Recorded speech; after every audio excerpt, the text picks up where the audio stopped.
Esto último que mencionas me recuerda también un poco, Ernesto, lo que hemos platicado varias veces sobre lo, no quiero decir inútil, pero lo complicado que es modelar estos fenómenos, ¿no? Las finanzas, fenómenos epidemiológicos. O sea, algunas veces yo pienso que las matemáticas van al revés. O sea, no son precisamente las matemáticas las que ayudan a resolver un problema en la industria, sino los problemas en la industria en nuestra época alimentan poderosamente el conocimiento matemático. O sea, las redes neuronales son un ejemplo perfecto, pero hay muchos otros fenómenos. ¿Qué piensas, Ernesto? Sí, el problema, el problema es ineludible.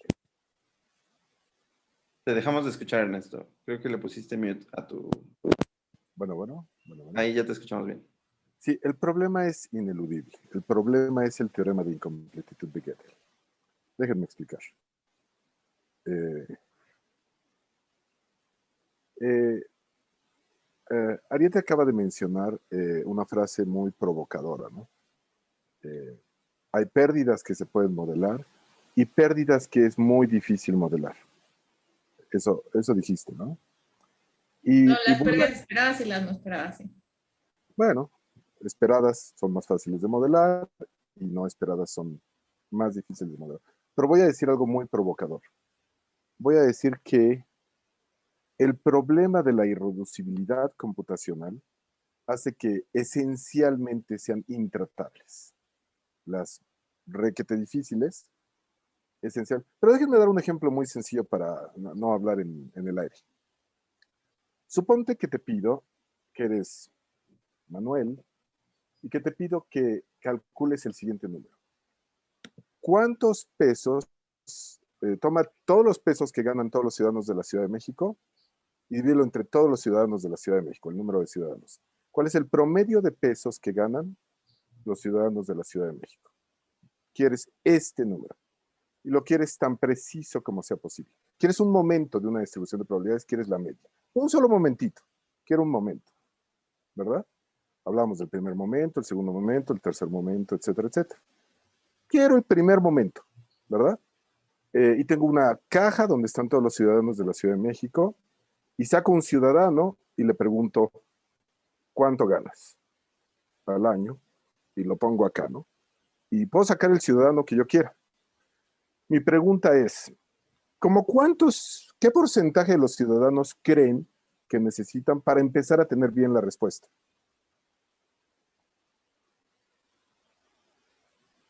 Es el problema del teorema de los grandes números, ¿no? O sea, ¿Cómo cuántos ciudadanos creen que necesitan en porcentaje? Échenle.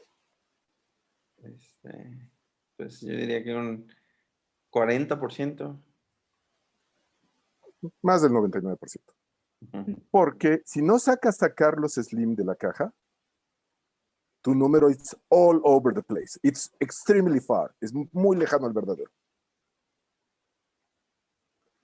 Y si no tienes la suerte de sacar a Carlos Slim, estás lejísimos de calcular el primer momento. Simplemente no, es más, estás a ciegas, estás completamente a ciegas si no has sacado a Carlos Slim. Y puedes tardarte en sacarlo. Este es el mismo problema del teorema de incompletitud de Gödel. Déjenme decirles. Imaginen que en una caja están todos los teoremas formales de la teoría de los números. Y que yo te voy a preguntar cuál es la longitud media de la prueba de estos teoremas. El teorema de incompletitud de Gödel habla de que el calcular el primer momento, incluso asintóticamente, es imposible porque es infinito. Es decir, si yo saco un teorema, por sencillo que parezca el enunciado, por corto que parezca el enunciado del teorema de la teoría de los números, la prueba puede ser arbitrariamente larga o infinitamente larga. Si es infinitamente larga, se llama indecidible. Y existen teoremas indecidibles. Entonces, si yo saco una proposición al azar de la caja, de los teoremas que se pueden decir en menos de 30,000 letras o 100 letras o 500 letras o 1000 letras, algún número ya de teoría de los números, estoy a ciegas porque no sé cuándo voy a sacar el teorema que me va a mandar a la distribución all over the place. No sé cuándo voy a sacar a Carlos Slim, el teorema que requiere una prueba, incluso si me cuidé de meter solo teoremas decidibles en la caja.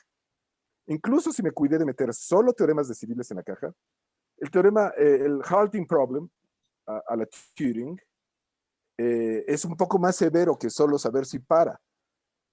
Calcular la longitud de la prueba es no computable. Calcular la longitud de la... Porque la complejidad de Kolmogorov es no computable. Entonces, calcular la longitud de la prueba es no computable, ¿verdad? Estamos en la misma situación. Entonces, hay una especie de teorema de incompletitud de Gödel sobre montones de variables fundamentales en el mundo. Es más, casi todas. Desde luego, la estatura de las personas es gaussiana. Si yo estoy en un café y pido, bueno, la siguiente persona que entre y salga y mido las estaturas, obtengo una gaussiana hermosa. Pero incluso si lo único que quiero saber es cuánto ganaban, bueno, en un café puedo tener correlaciones, etc. Y sin embargo, ¿verdad?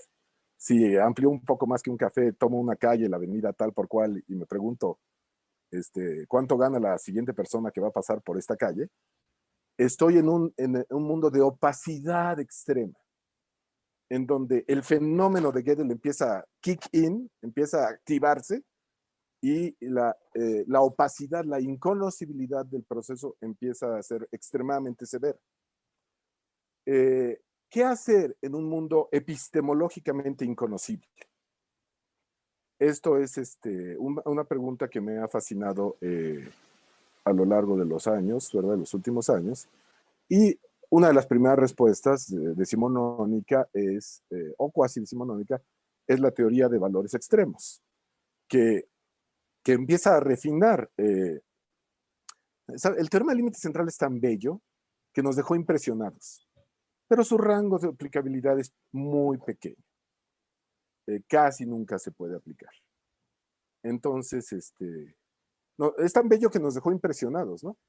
Bueno, un segundo orden de aproximación a este teorema sería, pensemos en el café, un hipotético café gigantesco para que no haya tantas correlaciones, ¿no? Y o una calle, la avenida, no sé cuál. Y nos preguntamos no, pues cuál es la distribución de las personas que entran, sino me pregunto solamente cuál es la distribución de probabilidad de la siguiente persona más alta que va a entrar.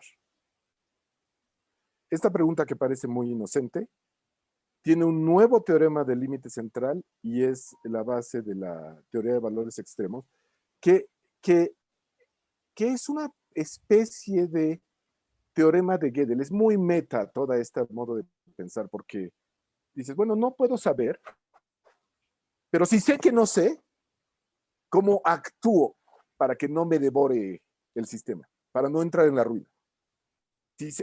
Déjame hablar brevísimamente, si no me he tardado demasiado, de la pandemia. Salió un artículo en Quantum Magazine hace muy poquito que preguntaba, ¿por qué todos los modelos epidemiológicos fallaron? Todos, los mejores, de toda índole. Nadie predijo nada. ¿Por qué? Nosotros, conversando, sabíamos muy tempranamente por qué. Por todos los modelos tipo CIR, tienen una ecuación diferencial, bla, bla, puede ser estocástica si quieres, tienen el famoso R0. Pero ¿qué tal que R0 no existe? ¿Qué tal que R0 está en el rango de la irreducibilidad computacional y es inconocible? O, Dios nos libre, todos los momentos de la distribución son infinitos. En efecto, cuando calculas todos los momentos de la distribución para epidemias, te da una estructura fractal. Esta estructura fractal, desde luego que tiene un límite en la dimensión y tiene un exponente de Hurst y toda esta historia. Sin embargo, todos los momentos son infinitos. R0 no existe. No había esperanza. Cualquier modelo epidemiológico tipo CIR que escribieras iba a sufrir del efecto mariposa. Iba a ser totalmente inestable. Y en efecto, todos lo fueron.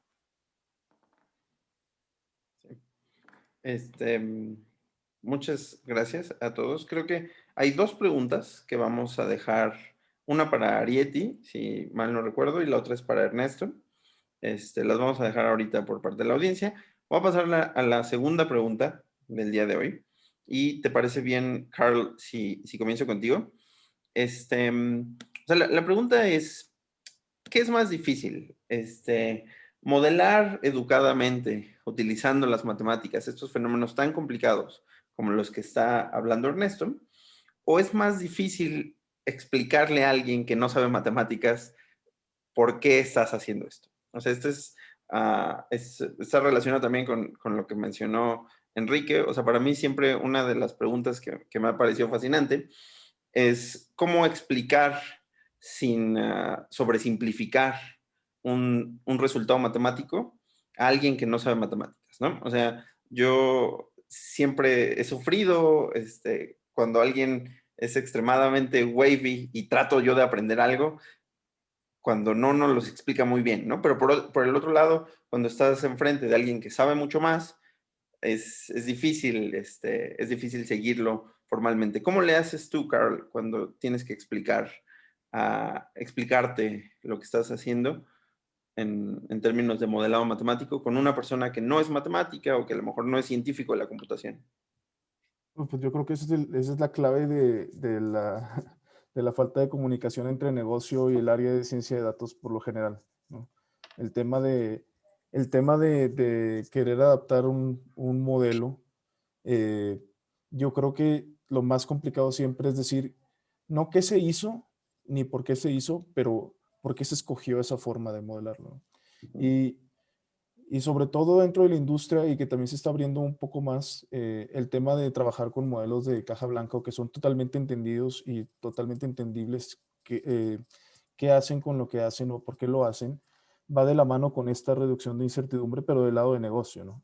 Que a pesar de que nosotros podamos entender exactamente qué es lo que hace un modelo de Bayes o de boosting, cómo funciona por dentro de una red neuronal, sacarlo de ese modelo y transformarlo en por qué se tomó una decisión más allá de tratar de explicarlo con metodologías SHAP, es muy, muy complicado para el negocio. Entonces, digo, dado la pregunta que hiciste al principio, lo más fácil siempre es ir con algo sencillo. Y sobre todo en la industria, si un modelo sencillo tiene una pérdida un poquito menor, a lo mejor usar algo más complejo, pero que es difícil, y como lo comentaba al principio, dentro de las matemáticas dentro de la industria, eh, cuando falle y tengas que entrar a ver por qué falló o por qué tomó la decisión o por qué no van acorde con las decisiones de negocio o con lo que está saliendo mal, ahí es donde se empieza a romper. Y entre más puedas entenderlo, no solo tú el modelo matemático, sino lo que está haciendo, sino que puedas explicarlo a alguien más, es lo que te da al menos esa forma de poder seguir avanzando, ¿no?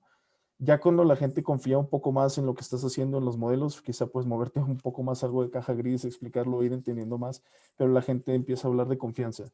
Y, y pues nada, digo, creo que ese es más o menos el punto, iba con la pregunta que estabas comentando. Pero yo iría al menos en mi punto es no sobrecomplicarlo, sobre todo hablando de la industria, ¿no? Creo que la parte de hablar de matemáticas, teoría, filosofía, creo que sí hay que complicarlo lo más posible, creo que ahí es donde salen los buenos hallazgos, pero en la parte de la industria creo que ir con algo simple, eh, pues por lo general da mejores resultados, ¿no? Sobre todo en la adopción. Ok. Enrique, muchas gracias, Carl. Enrique, ¿nos podrías contar sobre tu experiencia? ¿Cómo no sobresimplificar lo que estamos haciendo y, y al mismo tiempo continuar esa conversación con la industria? Algo que decía Carl, pero lo voy a parafrasear, que se dice muy comúnmente en estadística, es que todos los modelos están mal, pero algunos son útiles. Y esto es algo que yo creo que todos los días lo vivimos. No tenemos mucho tiempo de buscar la verdad absoluta. Realmente no tenemos tiempo de pensar en las últimas consecuencias y en algo que los matemáticos siempre buscamos, que es la belleza del modelo que estamos haciendo. Hay veces que con las necesidades de tiempo, lo mejor que podemos hacer es una regla de tres. Supongo que son matemáticas, pero lo más sencillo que se puede. Si tenemos un poco más de tiempo, tal vez usemos herramientas de procesos estocásticos, y si tenemos todavía más tiempo, tal vez intentemos escribir a una economía como una sección de las tangente al espacio de consumo, pero no tenemos mucho tiempo de todo. Lo que sí, al menos en mi experiencia, no sé, sobre todo si Ariet y Carl estén de acuerdo con esto, pero en mi experiencia creo que nuestro trabajo tiene dos etapas. La primera es en tu cubículo, o en el caso de tanta suerte que tengo yo, que es en una oficina abierta con un equipo de gente muy talentosa, como equipo, hacer lo que se tenga que hacer en el lenguaje matemático que se tenga que hacer para hacer el mejor trabajo analítico posible. Y una vez que tienes una reputación de que tienes un análisis tan certero como se pueda, el resto de la gente comienza a preguntarte cada vez menos y menos que le expliques tus modelos de qué se tratan. Si da resultados, está perfecto y simplemente síguemelos trayendo y eso es suficiente. Y eso te simplifica la comunicación. La comunicación se hace más complicada cuando vienen los eventos difíciles que tienes que explicar no porque algo salió bien, sino porque algo salió mal, ¿no? Entonces, una buena parte de la comunicación es no llegar a ese momento. Pero luego viene la segunda etapa, una vez que los modelos jalan lo mejor posible, y es que a diferencia de la docencia, tal vez ahorita Ernesto me aviento un tomatazo, pero a mí me parece que la industria, una de las grandes diferencias es que el trabajo es más en equipo. O sea, entiendo que los trabajos de investigación se hacen con coautores, pero estos coautores no son gente con la que te pasa 5 o 10 años sentado en una silla junto a la otra, no es un tipo de colaboración un poco distinto. Cuando estás en las trincheras trabajando con alguien, de manera muy natural te das cuenta, pues como en la secundaria, ¿no? ¿Quién es el bueno en presentar y quién es el bueno en programar y quién es el bueno en hacer el PowerPoint? Y en mi caso, algo que a mí me ha pasado es que mi ventaja comparativa con respecto a mi equipo es, creo que yo soy el mejor presentando y soy el peor programando. Todos somos igual de malos en PowerPoint y todos tenemos que hacer un poco, pero nadie lo quiere hacer. Y esa manera de ver cómo distribuirnos el trabajo a la hora de tener que ir a hablar con clientes es lo que nos ha ayudado mucho como equipo a que la comunicación fluya de mejor manera. Ahora, una cosa importante, sobre todo para los estudiantes que estén aquí conectados, algo que yo nunca me di cuenta cuando tenía que buscar trabajo es que la habilidad que yo desarrollé, sobre todo en mi doctorado y después en mis primeros años como investigador académico, es que di un montón de clases. Y yo no quería dar clases, o sea, yo lo sentía como una obligación que era parte de mi beca y en algunos momentos tenía que dar hasta 3 cursos cada semestre, que yo lo veía como una distracción respecto a lo que yo pensé que era lo importante que era investigar. Y mientras más clases daba, más me di cuenta que era algo que se me facilitaba y era una habilidad que el día que tuve que cambiarme al sector privado fue de las primeras cosas que a la gente le interesó. Ni una sola vez, en una sola entrevista, alguien me ha pedido que desarrolle Black-Scholes o que les conteste una pregunta de un proceso estocástico. Nunca nadie me lo ha pedido. Lo que sí me han pedido en todo momento es, déjame ver cómo actúas con los clientes, déjame ver tu comunicación cómo es. Y curiosamente, pues eso resultó ser lo adecuado para este entorno. Y ya el último de los temas, antes de concluir esta idea, es que la comunicación también depende mucho que entiendas a la persona que está enfrente de ti. No es lo mismo explicarle, en mi caso, ideas de inversión, de finanzas o de economía, pues a una, o sea, a lo mejor lo digo de manera muy simple, pero alguien, por ejemplo, que tiene, no sé, 70 años, que toda su vida ha trabajado lejos de los números, no sé, tal vez como, no sé, como abogado, como artista, o no sé, o sea, cualquier tipo de trabajo que no tienen muchos números, es muy distinta la comunicación con esa persona que alguien, por ejemplo, si alguno de ustedes que está el día de hoy aquí conectado, un día busca asesoría financiera con nosotros, pues tal vez lo que me van a preguntar es un lenguaje un poquito más técnico, que van a querer saber más de los detalles, y finalmente en un foro académico donde haya gente muy talentosa que hable el mismo lenguaje que nosotros. Entonces, esta comunicación de aterrizarlo al cliente, a la persona que esté enfrente de ti, es algo que nunca se debe olvidar.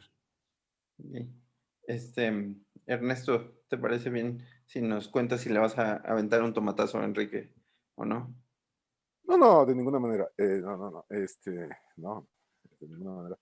Eh, eh, para hacer una predicción, pero no importa en realidad, algunas colaboraciones científicas son indistinguibles de las colaboraciones en el mundo industrial. En el sentido de que en efecto la gente está sentada 5 años uno junto al otro, ¿no? Y, y se conocen todas las camisetas que tienen, ¿no? Porque ya se conocen de manera muy íntima, ¿no? Pero hay trabajo más solitario, existe todo el espectro en el mundo académico, ¿no? Sin embargo, lo que dijiste es muy lúcido, porque en efecto, una de las mejores cosas que alguien puede hacer para aprender a comunicar es dar 10 años de clases, 10.000 horas de vuelo, ¿no? Con estudiantes de todo tipo de motivaciones, ¿no? Desde estudiantes que no quieren aprender lo que se les está expresando, hasta estudiantes altamente motivados, hasta virtuosos, ¿no? De las Olimpiadas, o lo que sea, ¿no? Entonces, en efecto, así como los Beatles tocaron en un bar por miles de horas antes de ser los Beatles, esto es una actividad muy estimulante y que no solo regresa mucho a la sociedad, sino que además va a ayudarte muchísimo a convertirte en un muy buen comunicador, ¿no? Me recuerda, de hecho, al legendario seminario Gelfand. Gelfand, en este seminario se hablaba de las matemáticas más avanzadas del mundo, pero Gelfand insistía en que no podía darse ninguna explicación que no fuera entendible para una muchacha de secundaria motivada. Era extremadamente importante que... yo recuerdo una conversación con Graham Segal, un gran matemático de Oxford, y él me decía, no, pues todas estas cosas súper abstractas que hacemos, cualquier persona suficientemente motivada podría entender la esencia de lo que estamos haciendo, pero necesitaría estar suficientemente motivada para aguantar 8 horas de conversación. 8 horas empieza a ser un límite superior muy elevado. En la industria tienes aproximadamente 8 minutos. Entonces, la comunicación es perfectamente posible con la gente en la industria. La gente en la industria es inteligente, está motivada fuertemente para que su negocio tenga éxito. Y uno tiene que ser respetuoso de las distintas culturas y ser capaz de decir para un abogado inteligente, o para un médico inteligente, o para un ingeniero inteligente, o para un escritor de novelas inteligente, algo, que se lleve algo. Y que hay una canción de Joaquín Sabina que expresa muy bien mi moto epistemológico filosófico, ¿no? Dice la línea de la canción Vámonos para el sur de Joaquín Sabina, dice: a falta de sustancia sobran detalles. Frecuentemente cuando no tienes ninguna idea, estás lleno de detalles, estás terriblemente confundido. Pero hay ideas centrales que guían todo proceso de modo conceptual, con una coherencia conceptual abrumadora. Y estas ideas son tus lampposts, son tus faroles, ¿no? Que te guían entre la oscuridad, ¿no? Todos tenemos algunos faroles que nos permiten, ¿no? Algunos faros que nos permiten navegar este mar de opacidad en el que vivimos, este mar de inconocibilidad, donde prácticamente todo es inconocible. Y a pesar de ello, tiene sentido la búsqueda, y esta búsqueda del conocimiento puede mejorar prácticamente todos los sectores de la industria, no solo sus ganancias, sino mejorarlos como actividades humanas que tienen más sentido, que hacen más bien a la sociedad. Entonces, la comunicación científica es tan importante como la producción científica, la enseñanza, los seminarios, la divulgación. No es ni una gota menos importante. Letra muerta. Ahora hemos estado estudiando el olvido de los objetos culturales, Alfonso y yo. Y los objetos culturales se olvidan exponencialmente rápido. Una adolescente contemporánea que está entrando en la adolescencia, en serio no sabe quién es Justin Bieber, no estoy bromeando. Entonces, los objetos culturales se olvidan exponencialmente rápido. Esto apareció en un bonito, de hecho doble exponencialmente rápido, apareció en un bonito artículo en Nature, Y la letra muerta es rápidamente letra muerta. Para que sea letra viva, para que tenga efectos, para que tenga aplicaciones, para que fluya de la aplicación, de la necesidad. El cliente, el que estás haciéndole el consulting, conoce su problema y lo entiende. Y tú tienes que ser capaz de comunicar y de encontrar una solución realista. Ni demasiado simple, ni demasiado complicada. Si es demasiado complicada, fuiste torpe. A falta de sustancias, sobran detalles. Muchas gracias, Ernesto. Y en realidad, qué bueno que llegamos a esto de la enseñanza, porque justamente así quería terminar la pregunta contigo, Arieti. Creo que tenemos una conversación pendiente sobre... De hecho, el que le iba a decir era Luis Mejía, perdón, se metió. Ahorita solamente denos unos minutitos más para que concluya Arieti y va a ser el tiempo de preguntas. Arieti, te decía que tenemos una conversación pendiente sobre lo mucho que te gusta a ti enseñar. Eso fue lo que me contaste la vez pasada, y curiosamente estos dos o este tema ha sido muy recurrente. ¿Es parecido para ti enseñar a comunicarte con los clientes?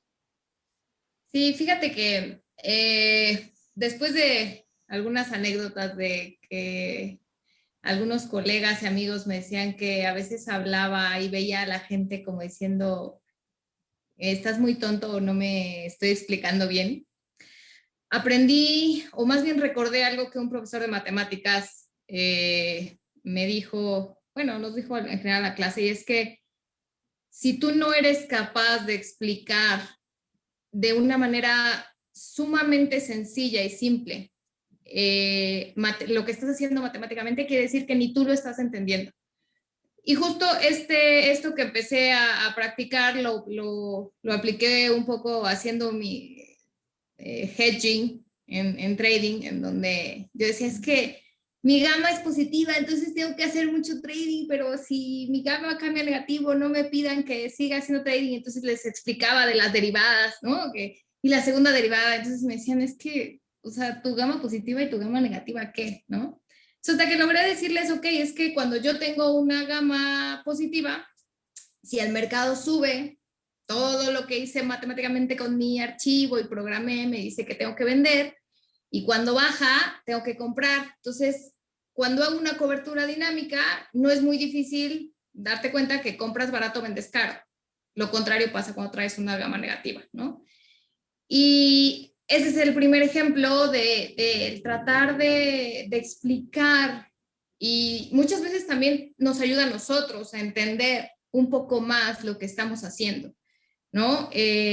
Creo que lo que mencionaban tanto Enrique como Ernesto sobre la comunicación, sobre las ideas, luz, y sobre lo que realmente esperan los clientes, escuchar lo que realmente te preguntan. Nadie me va a preguntar, como dice Enrique, cuál es la segunda derivada y tu gama, ¿no? O sea, me van a preguntar cosas muy básicas, y la interacción que tienes con el cliente es sumamente importante. Y de hecho, justo esa fue una de las razones por las que yo, de estar en un mundo de matemáticas, como era trading, estructuración de derivados, etcétera, decido cambiarme a la parte de ventas corporativas, porque yo quería esa soft skill.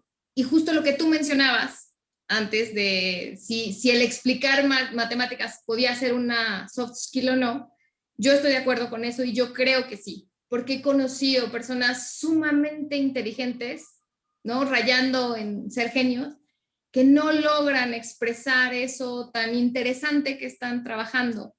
Y creo que muchas de esas personas se pierden al no poder expresar eso, al no poder transmitirlo a los clientes. Y muchas veces el apoyo a las personas de ventas, que son los especialistas, termina no siendo apoyo, porque van y a veces se enredan más al cliente, ¿no? Entonces, yo creo que es de suma importancia lo que mencionaron, y sí, a mí sí me gustó mucho dar clases. Las dejas de dar porque no te da tiempo entre tantas cosas, pero creo que es una profesión sumamente importante en todo esto de aplicar la teoría a la realidad. Muchísimas gracias, Arieti. Sin duda, yo también siempre he pensado que es una soft skill, pero suena un poco raro decirlo. Les agradezco muchísimo, Carl, Ernesto, Arieti, Enrique, por su tiempo. Estoy muy contento de que estén aquí. Además, lo que los conozco, sé que son personas que les gustan mucho las matemáticas y que están comprometidas activamente con las aplicaciones a las matemáticas. Entonces, para mí es un gusto escucharlos. ¿Les parece bien si dedicamos 10 minutos a algunas preguntas que tenemos en el público? La idea es terminar al cuarto, entonces yo creo que estamos bien de tiempo. Voy a empezar en orden, primero por las preguntas que han escrito en el chat. Yo sé que la pregunta de Sandra fue cuando estabas hablando tú, Arieti, de las pérdidas esperadas y de las no esperadas. Sandra Alvarado pregunta, ¿cómo identifican las pérdidas esperadas de las no esperadas? Bueno, justo las pérdidas esperadas se miden en riesgos, hay algo que se llama VAR, Value at Risk, y utilizando una fórmula con un porcentaje de confianza, tú lo que haces es estresar las variables de tu portafolio y ves cuál va a ser tu máxima pérdida esperada en un horizonte de tiempo, etcétera, etcétera, etcétera. Eso es lo que tú esperas. Al final son simulaciones y eso lo basas un poco en la historia. La pérdida no esperada es, por ejemplo, en 2008, cuando sucede lo de Lehman Brothers, pues todos los cálculos de las pérdidas esperadas con el 95% de probabilidad, bueno, pues ese 5%, los mercados se caen, no se cayeron un 5, un 10, se caen 20%, cosas así. Entonces ahí tú incurres en pérdidas que no tienes en el radar, ¿no? Por eso se les llaman pérdidas no esperadas, porque tú haces, o sea, si tú quisieras cubrir todas las pérdidas posibles, no estarías haciendo negocio, estarías teniendo que cubrir absolutamente todo. Entonces, lo que hace siempre la industria es tener un balance entre rentabilidad y cubrir pérdidas esperadas, ¿no? Y eso es tus niveles de riesgo, como mencionaba Enrique. Una cosa son riesgos, una cosa es riesgo y otra cosa es incertidumbre. Entonces ahí tú tienes que ser capaz de decidir qué tanto apetito de riesgo quieres para poder hacer utilidades. Gracias, gracias, Arieti. De hecho, Sandra Alvarado está en un curso con nosotros y esta semana vamos a calcular Value at Risk. Muy bien. Es una perfecta introducción. Ernesto, cuando tú estabas hablando, cuando dice el ejemplo de Carlos Slim, Enrique López preguntó, ¿cuál es la forma correcta de medir?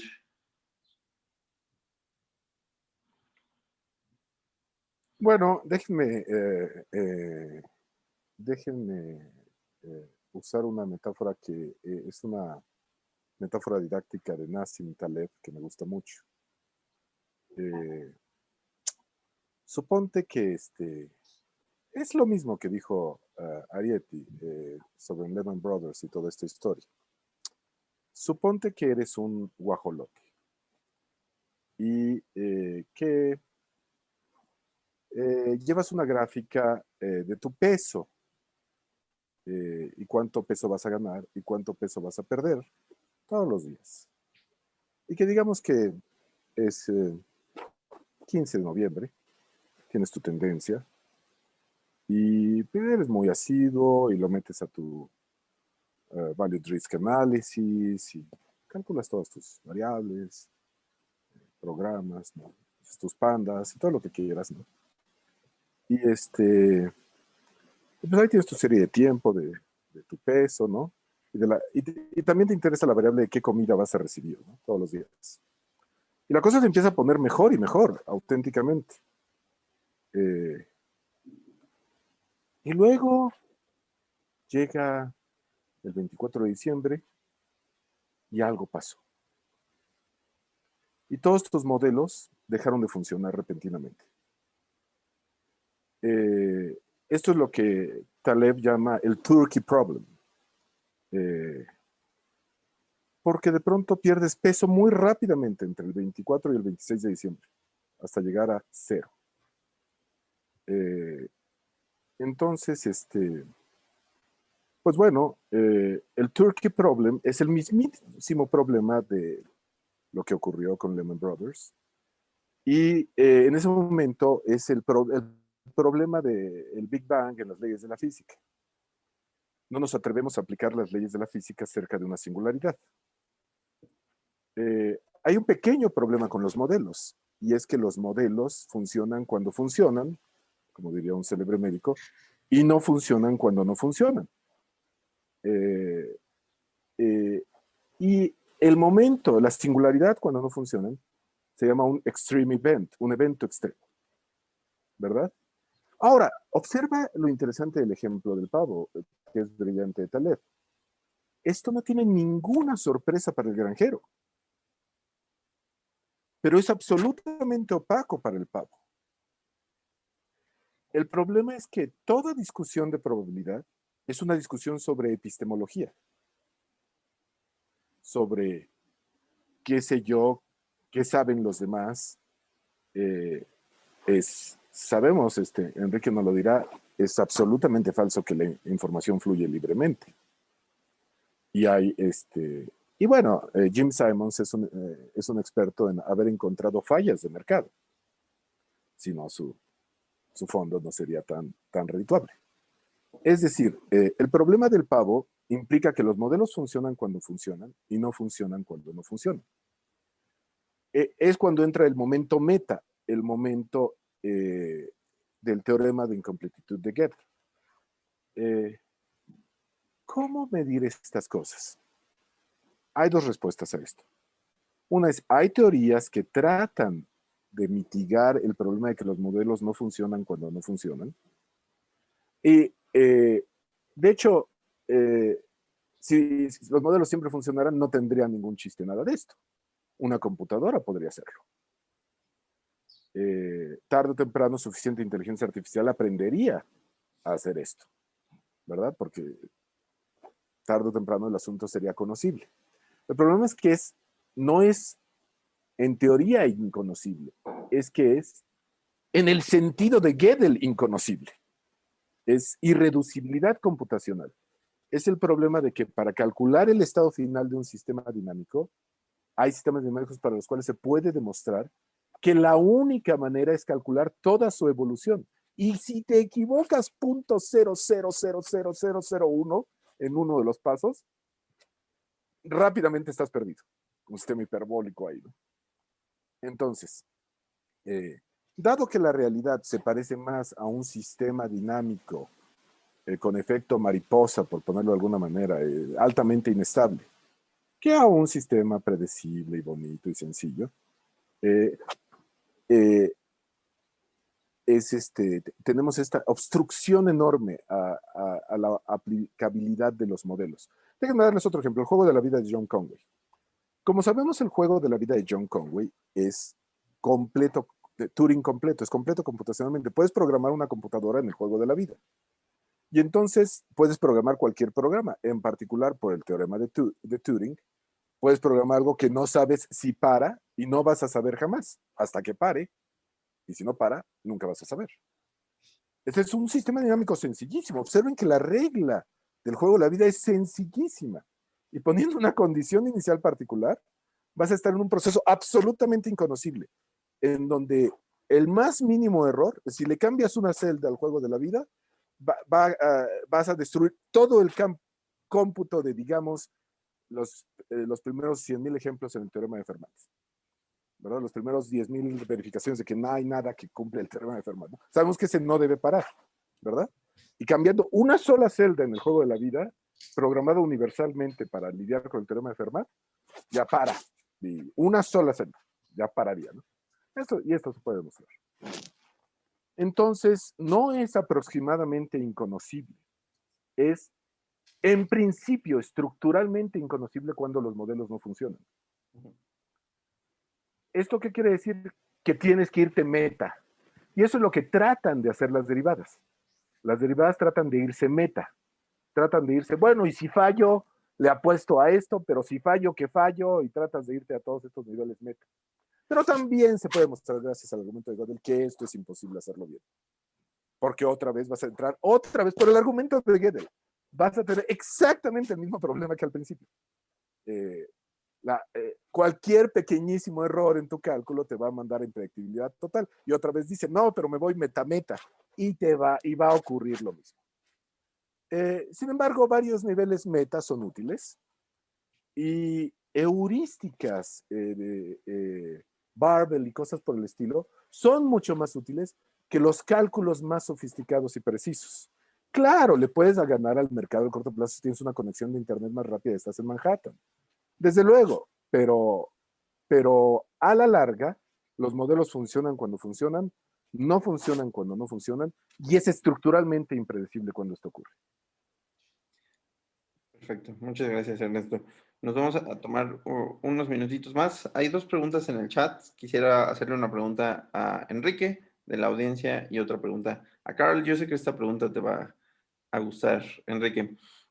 Originalmente era para Ernesto, pero vamos a hacer de la ti. ¿Qué opinas de la intersección, perdón, de la interacción entre el mundo académico y el sector privado? Desde tu punto de vista, ¿consideras que se complementan? No tanto como deberían. O sea, yo en general noto a la academia muy alejada de las necesidades del día a día. Sí, obviamente ha habido muchos resultados súper importantes para la industria. O sea, algo que Ariete usa todos los días es Black-Scholes, por ejemplo, o que yo uso todos los días es el modelo de Markowitz. Pero en general yo creo que casi no lo estamos viendo. ¿Qué se necesita hacer? No lo sé, ¿no? Ya lo que a mí me preocupa es que me parece que la ciencia en México está cada vez más alejada de la industria. Hemos estado viendo, pues, algunos anuncios complicados por parte de la administración, sobre todo aquellos que están alejando a la academia de universidades privadas, ¿no? Algo que se ha visto es que los investigadores de universidades privadas pues, van a dejar de recibir algunos recursos del SNI. Y en general a mí lo que me parece en México es que las universidades privadas son las que han estado más cerca de pues de la industria privada misma y que esto es algo que se está rompiendo y se está alejando cada vez más. No sé, por ejemplo, cuántos estudiantes de licenciatura que estén conectados, o sea, es pregunta abierta, no estoy siendo cínico, pero genuinamente yo no sé cuántas personas como parte de su educación les están buscando en la universidad que tengan algún tipo de participación en la industria, que hagan estancias de verano con nosotros, pero en general yo siento que no. Es más, yo me atrevo a decir que la academia mexicana hasta voltea a ver mal a la industria, ¿no? Como si fuera el plan B en caso de que no resultara ser lo suficientemente bueno. Eso es algo muy idiosincrático de nuestro país, que en otros lugares no lo veo. Pero hay que hacer mucho más. Yo creo que algo que estamos haciendo pues, es precisamente este tipo de eventos, ¿no? Donde muchos de nosotros que estamos en la industria, de verdad, en el día a día, pues platicamos con ustedes y yo me imagino que una de las razones por las cuales estamos aquí es porque nosotros cuando estuvimos en esa situación, tal vez aprendimos mucho, ¿no? De algunas discusiones de este tipo de otras personas. ¿Qué hay que hacer para los que estén aquí conectados y quieran saber más? Escríbanos. O sea, si Carl y Ariete, bueno, Ernesto también, ¿no? O sea, no lo discrimino porque además sé que te interesa mucho la industria, ¿no? Para nosotros 4, si estamos aquí es porque estamos muy interesados en seguir con la divulgación de la ciencia aplicada en particular. Si a mí en particular del lado de economía de finanzas creen que yo pueda apoyarlos un poquito más, con toda confianza en LinkedIn o pídanle mi correo a cualquier persona de Bourbaki y con mucho gusto podemos seguir en contacto.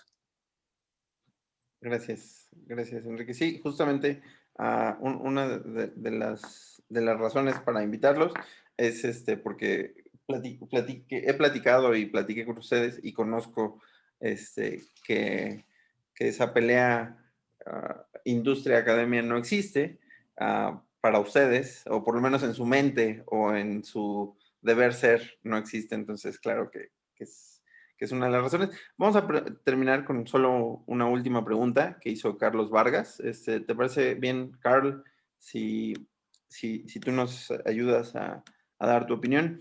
La pregunta de Carlos dice, ¿un entendimiento profundo de los modelos matemáticos es necesario en el mundo laboral actual o la realidad es que con el entendimiento de los conceptos, métricas, inputs es suficiente? Hablo específicamente a las librerías, a .fit, .predict, a Celebre en Machine Learning. Pues es una pregunta con mucho riesgo, con mucho peligro, porque la realidad es que si una persona lo intenta, quizá pueda ir metiéndose entre los cracks haciendo eso nada más, pero, y me gusta que lo podemos conectar incluso con la parte de riesgo, tarde o temprano las cosas fallan, tarde o temprano las cosas se caen, tarde o temprano las personas quieren explicaciones y entenderlo es la forma más fácil.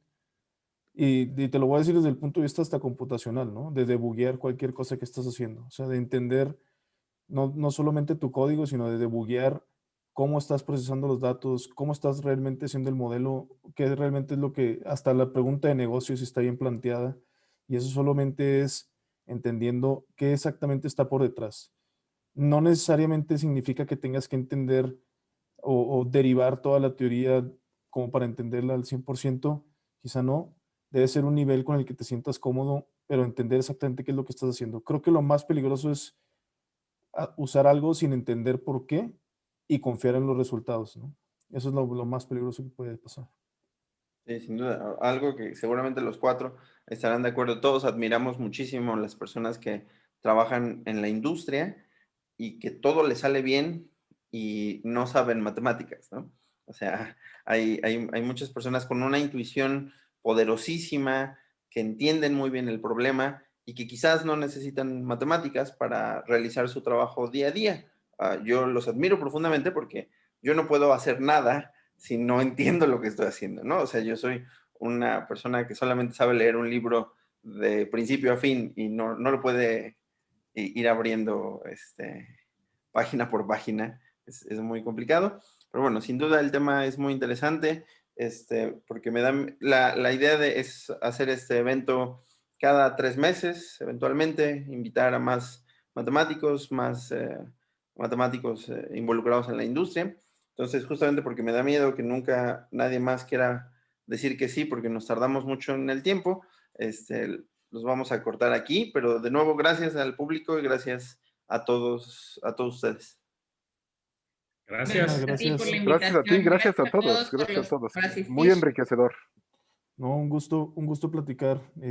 También creo que conocer a Ernesto Enrique Arieti me encantó. Muchas Igualmente, gracias. Muchas esperemos gracias por la que oportunidad. pronto se puedan dar las chelas después de la discusión, como dijo Ernesto. Eso es Encantado. Eso, eso. idea. Cuídense mucho, que tengan bonita noche. Muchas Igualmente, gracias. hasta Hasta luego. luego. Chao, hasta luego. Chao.